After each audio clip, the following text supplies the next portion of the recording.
O Saúde em Foco hoje vai discutir o tema do autismo, do risco psíquico em bebês e o diagnóstico de autismo, além de um pouco do tratamento das crianças que são recém-diagnosticadas.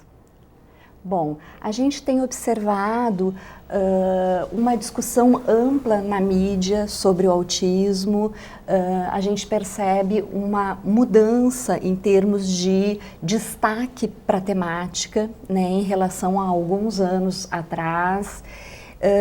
E isso tem despertado o interesse de muitas pessoas em compreender o que é o autismo, em se questionar sobre a etiologia, sobre o tratamento, além de que na nossa prática profissional nós temos observado um número muito grande de crianças sendo diagnosticadas, chegando com a hipótese do diagnóstico de autismo no consultório.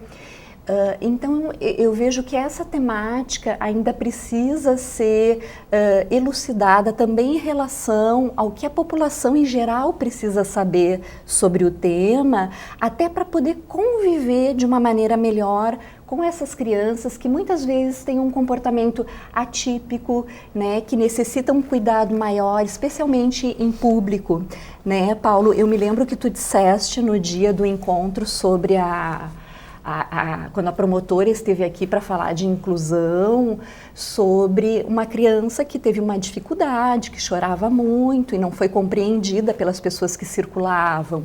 Então, isso quer dizer falta de informação, né? Eu não sei o que fazer quando eu me deparo com uma criança nessas circunstâncias. Então, acho que a gente pode conversar um pouquinho sobre isso, né? Dani, assim, como é que está a questão do diagnóstico não, das investigações sobre o risco psíquico nos primeiros 2 anos de vida do bebê?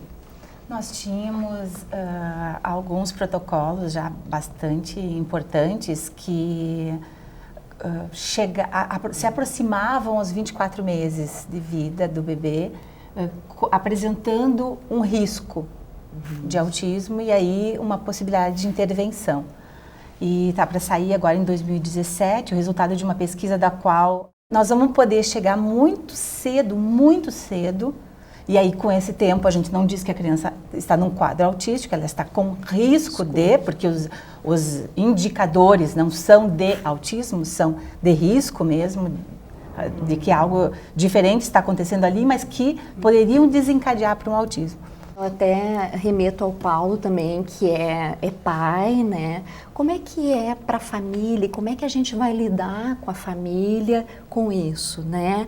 O limiar do risco psíquico e da antecipação de um diagnóstico. Até que ponto essa família não vai perceber esse bebê já como um bebê que tenha muitas dificuldades, e isso pode implicar até nessa relação da família com o bebê, da mãe com o bebê em especial, né? Quando nós temos filho, né, nos tornamos pai, não vem manual, né? Nós vamos aprendendo no dia a dia, nós somos diferentes a ninguém, e especialmente por ser pai de um autista, veio depois, né? O Eduardo foi diagnosticado aos 2 anos e 3 meses. Logicamente que na época, hoje ele tem 9 anos e meio, então na época nós não tínhamos a mesma discussão, o mesmo conhecimento que se tem hoje. Se evoluiu muito, né, a discussão e saber quais são as características que podem apresentar um bebê, né? Na época nós ainda tínhamos o autismo clássico e o Asperger. O autismo clássico, então, poderia ser diagnosticado características anteriormente aos 2 anos e o Asperger após os 2 anos. Hoje nós temos o TEA, então, que se unificou e aí se colocou graus, né? De grau leve, moderado, o grave, né? Então, o Eduardo apresentava características, ele não falava e antes de caminhar ele já montava quebra-cabeça, antes de 1 ano de vida. Então, ele reconhecia, com 1 ano ele reconhecia o alfabeto e reconhecia os números, e tanto que ele foi diagnosticado e logo depois que ele foi diagnosticado, com 2 anos e meio, ele deixou de montar quebra-cabeça de 500 peças porque se tornou um brinquedo banal para ele. Isso, por um lado, é assustador e você não consegue entender, Logicamente que a preparação da família, que deve ocorrer logo após o diagnóstico, e é isso que eu defendo, é a aceitação, passa pela aceitação da família, principalmente dos pais, que vão possibilitar ele ter um tratamento e um encaminhamento adequado. E depois, com o apoio dos profissionais, é que você vai conseguir definir em casa como direcionar o tratamento e quais ações que você deve tomar com ele em casa para você ter um melhor resultado no tratamento. Quando a doutora Nilra Rota, que foi a neurologista que fez o diagnóstico do Eduardo, me disse que ele era autista. O que é o autismo? Na época eu tive... E aí eu fiquei pensando assim, e perguntei imediatamente até para ela, doutora, e o que eu faço para curar meu filho? Qual o tratamento? Né? Não temos um tratamento de cura, nós temos tratamento para dar uma vida em condição normal no futuro, mas ele é incerto e ele é para a vida toda. Então, esse susto que você toma, imediatamente você tem um filho, e daqui a pouco teu filho é normal, tem certas características, e com 2 anos e 3 meses ele não falava, ele mal balbuciava algumas coisas, mas ele já caminhava, ele tinha algumas ações, quando ele ia brincar com outras crianças, ele se recolhia num canto, ele escolhia alguns brinquedos, e principalmente aqueles que giravam, que se tomava, então, que ele apreciava mais, tipo os carrinhos, e até na época eu achava que ele gostava das rodinhas, dos Hot Wheels, né? E ele tinha uma coleção, e ele tem mais de 700 desses, porque ele ganhava muito, então, porque ele gostava dos carrinhos. E ele deitava de lado assim, passava aquele carrinho para cá, para lá, e organizava em fila, e eu achava que ele gostava das rodas. E não era das rodas, ele gostava porque ele girava ali, né? Então, isso a gente vai descobrindo depois, né? E vai aprendendo depois. Paulo, e houve perda no desenvolvimento dele ou só avançou, assim? Ou ele teve algumas... Exatamente, a aceitação foi rápida, né? Embora eu no primeiro momento me questionei, mas eu tenho um filho que para mim era normal ontem era normal e hoje ele tem um problema que é para a vida toda, o que eu vou fazer? Então eu demorei um pouquinho para aceitar, mas foram poucos dias, né? E assumi o tratamento, e ele foi feito de forma muito pautada. Eu particularmente defendo um modelo de tratamento, né? Que a gente tem que encaminhar, e eu sei das maiores crises, porque o Eduardo tinha crises de 3, 4 horas, de bater a cabeça na parede, de dar soco, mordida e sair fora de si. E essas crises muitas vezes se originavam daquilo que ele não conseguia. Ele sabia o que ele queria e ele não conseguia dizer o que ele queria, não conseguia se manifestar. Então, o tratamento que se iniciou rapidamente, né, e que se nós iniciarmos quanto mais cedo, melhor pode ser o resultado. Embora a complexidade do autismo, nós sabemos que o mesmo indivíduo com as mesmas características, o mesmo tratamento não vai evoluir da mesma forma. E isso tem que ser singular, um planejamento singular. Não tem que ser um projeto particular para cada um, né? Mas eu atribuo muito a esse engajamento familiar com o apoio dos profissionais numa aceitação rápida após o diagnóstico. E esse fez com que o Eduardo hoje esteja dentro de um quadro mais leve, que ele foi diagnosticado entre a metade e o fim, então seja entre o médio e o grave, e hoje ele está num quadro mais leve, graças a um tratamento pautado de uma forma diferente. Mas eu acho que essa questão dos protocolos, apontando mais cedo um risco, ele só nos dá essa informação, a mesma coisa que a neurociência. A neurociência nos dá uma série de informações, mas o que a gente vai fazer com isso é outra coisa, né? Então agora o nosso trabalho é pensar e construir estratégias identificando isso, de que forma a gente vai anunciar aos pais, porque não sei se precisa anunciar nesse grau porque ele tem um percentual positivo e um percentual negativo, o protocolo, ele não é 100% eficaz, né? Luciano, como é que tu percebe a idade com que as crianças estão chegando lá no consultório? As crianças têm chegado, no decorrer dos anos, mais precocemente. Aqueles diagnósticos de crianças com 4, 5, 6 anos que não haviam ainda, que não tenham passado por um profissional, estão se tornando cada vez menores, pelo menos a nível privado, tá? Onde o acesso a busca pelo diagnóstico vai ter diretamente relação com o poder aquisitivo. Né? E isso é uma coisa que tem que ser muito trabalhada. Quem não tem o poder aquisitivo, como faz para ter um diagnóstico precoce? E algo que eu sempre cito diagnóstico precoce é diferente de diagnóstico apressado. Eu acho que isso é uma coisa muito importante, que suspeitar, ok, podemos suspeitar, A investigação, inclusive, tem como um dos objetivos ver diagnósticos diferenciais, né? Transtornos específicos da linguagem, da comunicação, é um dos principais diagnósticos diferenciais. E ao você suspeitar, eu acho importante porque hoje muitas pessoas já estão lendo o acesso à informação, seja informação de boa qualidade e informação de péssima qualidade.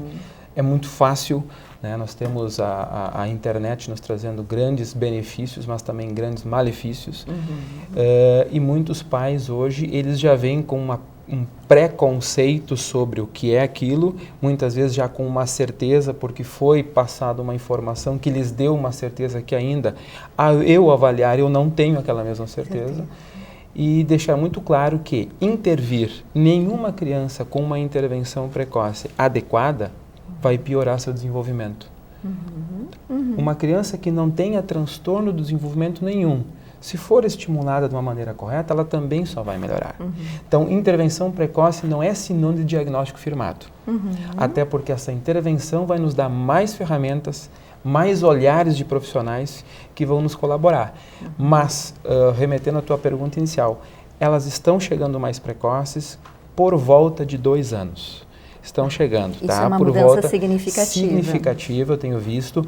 A hoje, eu acho que de tanto que o transtorno do espectro se tornou foco de discussões, profissionais da educação estão percebendo com uma certa precocidade, só que muitas vezes eles percebem na sala de aula, hoje as crianças estão indo muito cedo para a escola versus no passado, e isso está colaborando para perceber as diferenças no grande grupo. Não é comparar A com B, mas é comparar aquela criança com a média daquela idade para ver que está tendo algumas distorções.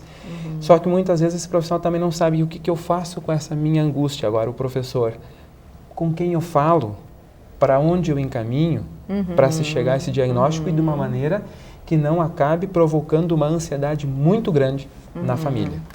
Assim, uma das coisas que eu acho interessante no teu trabalho, Luciano, assim, é que tu dialoga muito com os profissionais que estão atendendo a criança, né?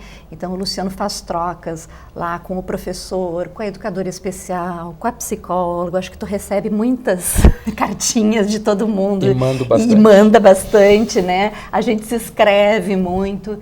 E eu acho que tu faz uma escuta ampla para fazer o diagnóstico, que não é fazer o diagnóstico vendo a criança só naquele momento no consultório, mas ouvindo, né, o parecer, ou prestando atenção na observação de quem está convivendo com essa criança há mais tempo, na escola, na família, o educador especial, enfim.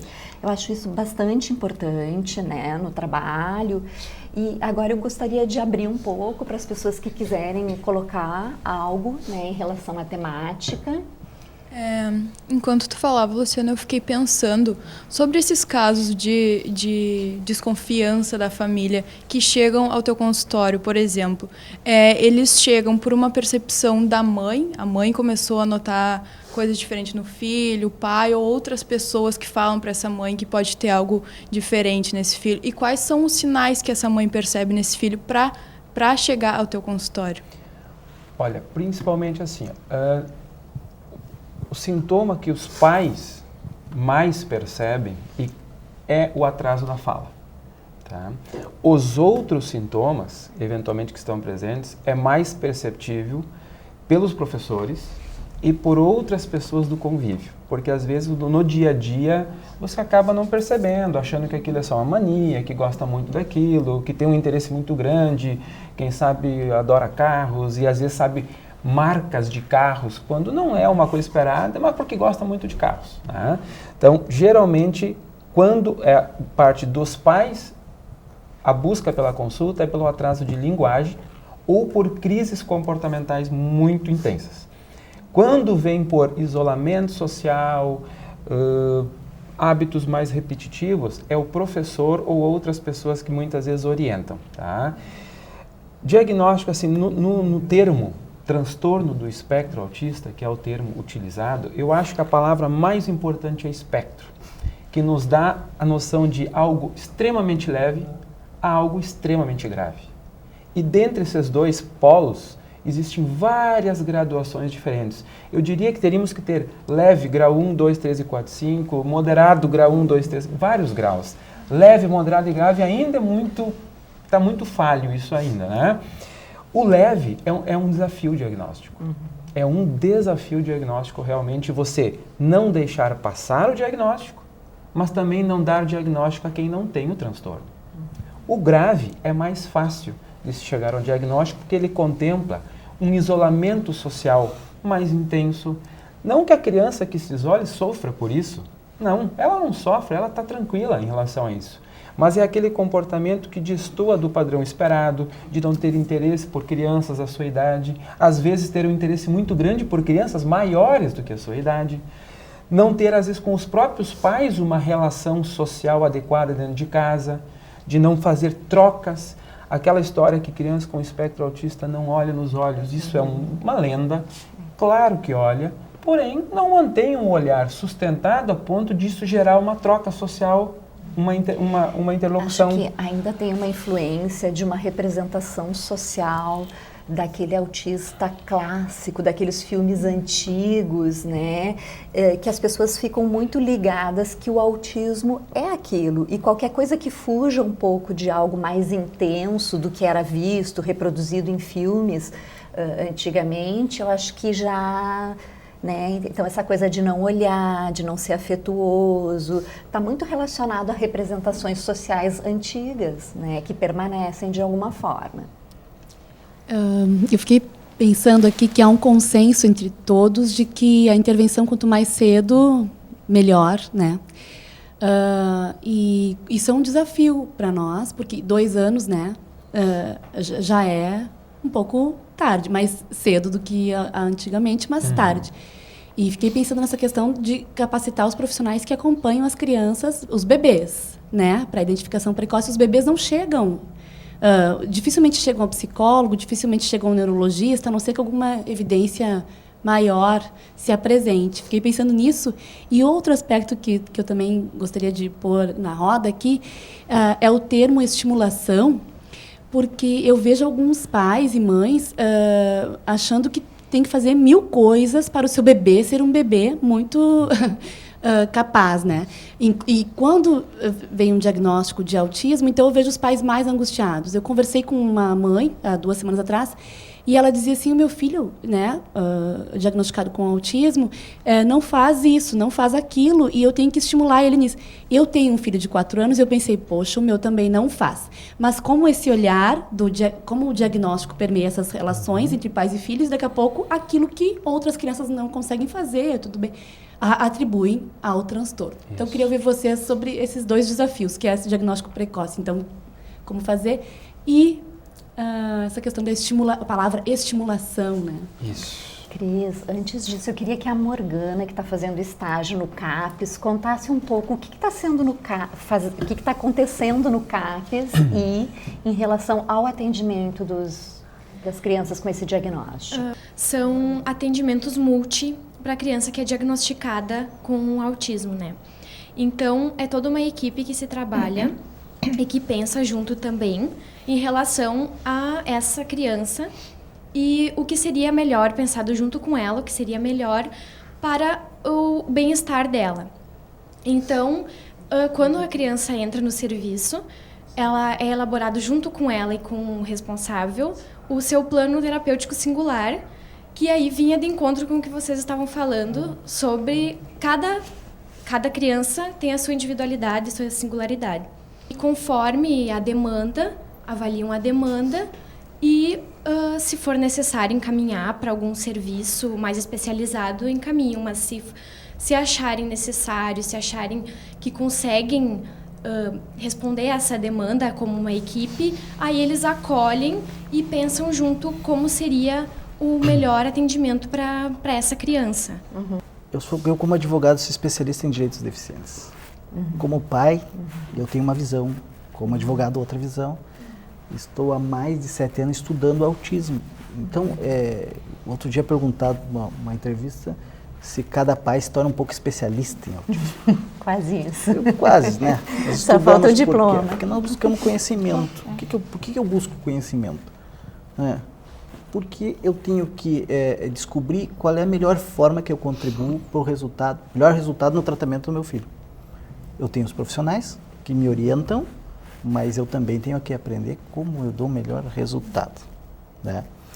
E cria algumas, então, que é um assunto muito vasto e que a gente pode discutir numa outra oportunidade. E recentemente eu até discordei do atendimento do CAPSI e discordo, como muitos profissionais da área de saúde, porque os autistas não deveriam estar sendo atendidos no CAPS, como determina a legislação, né? Nós sabemos, porque em Santa Maria nós não temos no CAPS um neurologista. Quando eu descobri que não se tinha exames de eletroencefalograma, discordei, porque o Eduardo foi diagnosticado com 2 disfunções no lado esquerdo do cérebro, que aplicava especialmente na questão dos picos de violência que ele tinha, com menos de 3 anos de idade, que possibilitou que através do uso medicamentoso está corrigindo. O último eletro que foi feito no final do ano passado, ele já tinha corrigido as 2 disfunções e ele melhorou o comportamento 100%. 100% eu digo, tese, né, evoluiu muito nesse sentido. Bom, então, o que nós temos ainda que aprimorar, né? Nós discutimos com o Dr. Luciano a questão da capacitação mais cedo para possibilitar o diagnóstico precoce, tem que ter uma capacitação. E essa necessidade da aceitação. E se nós temos a possibilidade de identificar características antes de 1 ano de vida, o CAPS, então, que é o setor dentro do município que pode acolher esse diagnosticado, para aqueles que o doutor referia a questão financeira, porque é muito alto o custo que eu tenho no tratamento para chegar a um resultado que eu tenho. Mas, enfim, então ele deveria estar preparado para receber diagnosticados com menos de 1 ano de vida. E assim nós tínhamos a possibilidade de proporcionar o melhor tratamento e dar a oportunidade. Eu sempre digo, nós temos que estar preparados para dar oportunidade para que aquela criança, quando adulta, ela possa ter uma vida normal, se não próximo disso. Quando a gente começa a estudar como pais, é porque a gente também precisa fazer escolhas. E é muito difícil para o leigo fazer escolhas, se ele vai para o tratamento A, B, C, quais são as terapias, né, que a gente vai optar, e existem muitas. E daqui a pouco a gente se pega como leigo, tendo que fazer escolhas importantíssimas, que é, eu vou colocar o meu filho lá dentro de um método ABA ou não, né? Então, são coisas que vão mudar o destino dessa criança e que muitas vezes os pais se sentem solitários nessa decisão, né? Mas assim, a gente está chegando ao momento de finalizar, né? E eu queria que o Luciano respondesse um pouquinho à questão da crise, assim, né? O diagnóstico, assim, intervenção precoce, estimulação. Eu acho que estimulação toda criança tem em casa. Eu acho que o fato de brincar com a criança, ter tempo de brincar com a criança, brincadeiras normais, já é estimular. Tirar a criança do carrinho em frente à televisão e sentar, quem sabe, com ela na frente do colo para olhar o mesmo videozinho e cantar junto com ela, é estimular. Né? E muitas vezes os pais, quando angustiados e extremamente ansiosos quanto à possibilidade de um diagnóstico, querem fazer tudo. E aí realmente começam a dizer, mas o meu filho tem 2 anos e ainda não consegue saltar um muro. Nenhuma criança de 2 anos. Mas daí ele já começa a achar que ele não está fazendo muito outras coisas que deveria estar fazendo e não está. E aí começa a querer superestimular. E o tratamento não deve promover sofrimento à criança. Se aquela criança não consegue interagir, forçar a interação é promover angústia àquela criança. Na verdade, tem que se criar situações onde a criança, no decorrer do seu crescimento, parta dela a vontade de interagir, a prestar atenção no que o outro está fazendo e ter vontade de compartilhar aquele momento. Então, orientar os pais é uma das coisas mais importantes, porque quando a criança, a sua família, sai da TO, da educadora, da psicóloga, do fisioterapeuta eventualmente, do odontólogo, do médico, enfim, são N profissionais que podem ser necessários em determinados momentos. Todos juntos ao mesmo tempo, não. Tá? Mas a terapia não termina ao fim da sessão. Ela continua em casa. E esses pais precisam de muita orientação para continuarem com uma terapia boa, agora no lar, com um ambiente organizado, um ambiente estruturado, sabendo que não é porque a criança tem suspeita de um diagnóstico, ou já tem um diagnóstico, que regras, limites precisam ser impostos para que ela não tome conta. E essa terapia continua em casa. Realmente, hoje, é uma grande dificuldade. A criança que chega com a suspeita de 1 ano e 6 meses, 1 ano e 4 meses, para onde é mandar? Hoje é para a escola. Bom, as famílias têm cada vez menos crianças, as pessoas se visitam cada vez menos, e eu tenho um problema de socialização. Aonde eu vou testar essa criança para ver se realmente não é muito ambiental esse problema? Vamos botar na escola. Já houve, melhoramos, mas ainda há uma falta de conhecimento mais aprofundado por parte das escolas, de como receber essa criança, de como acolher essa família que está ainda angustiada. E que aquela criança, eventualmente, se ela tiver um descontrole, ela não quer fazer aquilo. Ela simplesmente está fazendo aquilo. Como ajudá-la sem promover uma exclusão na dita inclusão? Então, os desafios são muito grandes. Pegando a deixa do Paulo, o eletroencefalograma. Ele não dá o diagnóstico. Mas ele, hoje a gente sabe que é um transtorno neurobiológico. Ele não é... 30% das crianças com espectro autista têm uma chance de ter epilepsia. Há sim alteração neuroestrutural. Então, se nós vamos ter... E por que nós temos tanto transtornos associados, comorbidades junto? Então, claro, e se uma criança que tem transtorno do espectro, feito o diagnóstico, eu não preciso do exame para fazer o diagnóstico. O diagnóstico é clínico e ainda será por muito tempo. Tá? Mas depois de ter o diagnóstico feito e eu tiver uma alteração de eletro, quem vai ter que conduzir? Então, e hoje, nós temos que cuidar o que é intervir e o que é fazer de conta. A demanda está muito grande. Eu, por pouco tempo, agora pouco tempo parei de atender, eu atendia uma rede de pacientes, somente SUS, de toda a região central. Quando eu mando uma criança para uma cidade que não Santa Maria, a demanda é muito grande para o número de profissionais que tem.